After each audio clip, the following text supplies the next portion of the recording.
আমি নাহিদা সুলতানা। আমি একজন সহকারী ক্লিনিক্যাল সাইকোলজিস্ট। আমি বাংলাদেশ সাইকিয়াট্রিক কেয়ারে ইনহাউস সাইকোলজিস্ট হিসেবে কাজ করছি।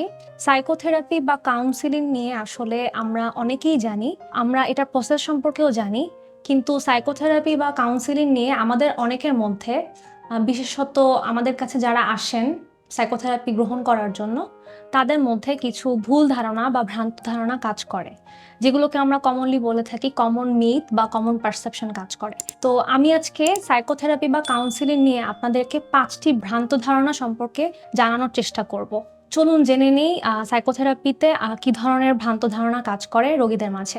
1 নম্বর ভ্রান্ত ধারণা হচ্ছে সাইকোথেরাপি শুধুমাত্র মানসিক রোগাক্রান্ত ব্যক্তিদের জন্য। এটি একদমই একটি ভুল ধারণা। সাইকোথেরাপি শুধুমাত্র মানসিক রোগাক্রান্ত ব্যক্তিদের জন্য নয়, বরং এমন অনেকেই আছেন যারা মানসিকভাবে কোনো একটা চাপে ভুগছেন বা মানসিক অশান্তিতে দিন কাটাচ্ছেন, এবং তারা হয়তো লাইফের কোনো একটা পর্যায়ে নিজেদের কোনো একটা সমস্যা সমাধান করতে পারছে না বা কোনো একটা জায়গায় স্টাক হয়ে আছেন। সেই সব ক্ষেত্রে সাইকোথেরাপি তাদের জন্য প্রয়োজন হতে পারে। শুধুমাত্র মানসিক রোগাক্রান্ত ব্যক্তিদের জন্যই সাইকোথেরাপি প্রযোজ্য নয়। দ্বিতীয় মিথটা হচ্ছে সাইকোথেরাপি মানে হচ্ছে শুধুমাত্র মনের কষ্ট শেয়ার করা। অবশ্যই সাইকোথেরাপিতে আমরা ক্লায়েন্টদের সাথে বা রোগীদের সাথে মনের কষ্ট শেয়ার করার ব্যাপারটায় তাদেরকে একটা স্পেস আমরা দিয়ে থাকি, কিন্তু সাইকোথেরাপি একটি গোল ডিরেক্টেড প্রসেস। মানে আমরা এখানে একটা লক্ষ্য নিয়ে কাজ করি, চেঞ্জ প্রসেসে যাওয়াটাই হচ্ছে আমাদের মেইন লক্ষ্য। অবশ্যই মনের কষ্ট রোগীরা শেয়ার করবেন বা ক্লায়েন্টরা শেয়ার করবেন, কিন্তু এর পাশাপাশি চেঞ্জ প্রসেসে যাওয়ার জন্য যে কাজগুলো করতে হবে সেই লক্ষ্যে যাওয়ার জন্য সেই কাজগুলো করাটাও জরুরি। আদারওয়াইজ দেখা যায় যে সাইকোথেরাপিতে অনেক সময় লেগে যায়, কিন্তু ক্লায়েন্টরা তাদের কাঙ্ক্ষিত লক্ষ্যে পৌঁছাতে পারেন না। তৃতীয় মিথটি হচ্ছে সাইকোথেরাপিতে সাইকোলজিস্ট আমার জীবনের সকল সমস্যা সমাধান করে দিবেন। ওকে, সাইকোলজিস্টরা আসলে আপনার সমস্যা সমাধানে আপনার সাথে সাহায্য করবে, কিন্তু সে মূলত আপনার জীবনের যেই কোর প্রবলেমগুলো 2 থেকে 3টা সমস্যা যেগুলো অন্যান্য সব সমস্যাকে তৈরি করছে সেগুলো নিয়ে আপনার সাথে কাজ করবে, এবং আপনার লাইফের সমস্যাগুলো আসলে আপনি নিজেই সমাধান করবেন। অন্য কেউ আপনার লাইফের সমস্যা সমাধান করে দিবে না, বরং সাইকোলজিস্ট আপনাকে সেই প্রসেসে হেল্প করতে পারে।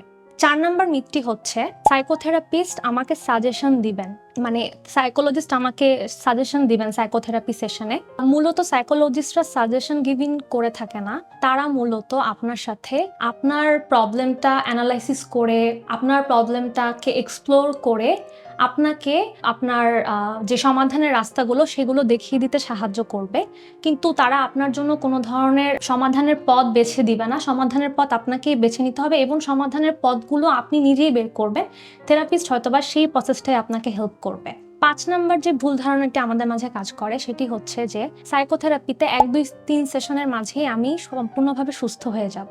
এটা আসলে কখনোই সম্ভব না। এটা আসলে অনেকটা অবাস্তব একটা আমাদের আকাঙ্ক্ষা। সাইকোথেরাপিতে প্রথম 2 থেকে 3 সেশন শুধুমাত্র আমাদের সমস্যা বুঝতে, সমস্যা নির্ণয় করতে এবং সমস্যাগুলোকে অ্যানালাইসিস করতে সময় লেগে যায়। সাইকোথেরাপিতে 1 থেকে 2 সেশনের মাধ্যমে সমস্যা সমাধান সম্ভব না।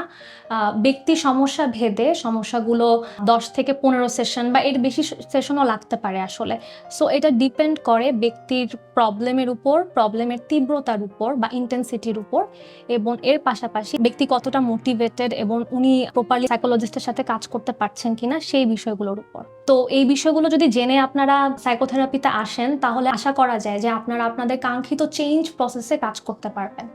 ধন্যবাদ আপনাদের।